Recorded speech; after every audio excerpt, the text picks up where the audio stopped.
We've all heard stories about challenges consumers face when shopping for insurance coverage in the healthcare exchanges. To discover what consumers are experiencing firsthand, we went on the healthcare exchange and searched for basic information about health plans. The Partnership to Fight Chronic Disease is focused on raising awareness of the human and economic toll of chronic disease and advocating for health reforms that lessen that burden.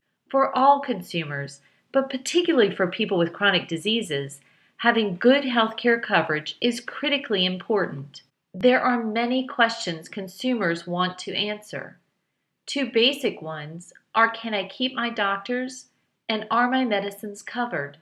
To see what a consumer has to do to find out if her medicines are covered by a specific plan, we searched for health plans available in Nebraska.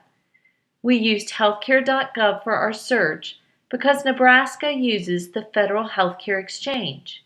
We narrowed the search to Lincoln, zip code 68508, and identified as a 52-year-old non-smoker making $51,000 a year. 20 health plans are available in that zip code from 3 different insurers. We narrowed that down to just silver plans since those have been the most popular with consumers. There are 6 silver plans available. We took a look at silver plans offered by 2 different insurers to see what a consumer has to do to find information about covered medicines. It was great to see links under each plan for a list of covered drugs, making it easy to start the search for covered medicines. For the first insurer, the list of covered drugs opens up a search engine. A consumer can search by drug name or look at medicines alphabetically or by therapeutic class.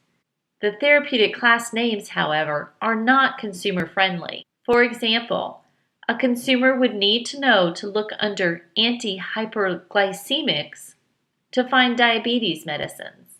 Anti-neoplastics is the term used for cancer medicines. Within the therapeutic classes, the medicines are listed in alphabetical order. There is a status column with a tier number or an abbreviation, such as SP-NP. You have to scroll to the bottom of the page to see what the abbreviations mean, but there's not information that tells the consumer that the tier number relates to the consumer's out-of-pocket cost for the medicine. To find out-of-pocket cost information, the consumer has to go back to the exchange and select the Summary of Benefits link. In the Summary of Benefits document, under Prescription Drugs, the information does not match up with the descriptions in the formulary, making it very difficult for consumers to estimate their cost for medicines under this plan. We went back to the exchange and tried to find a list of covered medicines from a different insurer.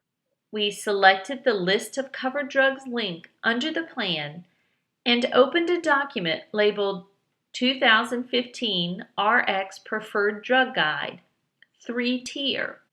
On page 2 of the document, we found a statement that said the list is not a complete list of drugs.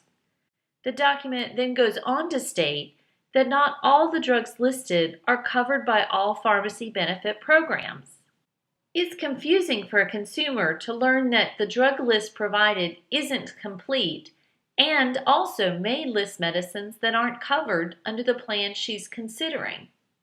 The document describes some limitations to coverage up front, including medicines subject to prior authorization, step therapy, quantity limits, and other conditions before being covered.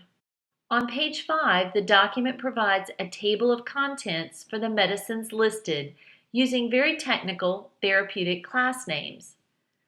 For example, a consumer would need to look under anti-hyperlipidemics to find commonly used cholesterol-lowering medicine. The list of medicines has columns beside each drug's name. The first column provides information on whether the medicine is generic, preferred, or non-preferred, hence the 3 tiers of the formulary. Those labels relate to the consumer's out-of-pocket costs. The next three columns describe any restrictions on accessing the medicines. The challenge for consumers is that the descriptions of the columns only appears on the first page of the 93-page list of medicines. So unless a consumer remembers what the abbreviations mean or what the different columns stand for, she has to scroll back to that first page to make sure she understands what the limitations are and which category the medicine belongs to. To see what their out-of-pocket costs will be for medicines under this plan, consumers need to go back to the exchange and look at the Summary of Benefits document. We looked at the details for prescription medicines. Although you'll recall the actual list of covered medicines was labeled a 3-tier formulary, the Summary of Benefits lists 4 categories of medicines, each with different out-of-pocket costs for the consumer. Not having the information match up is confusing and makes estimating costs a real challenge for consumers.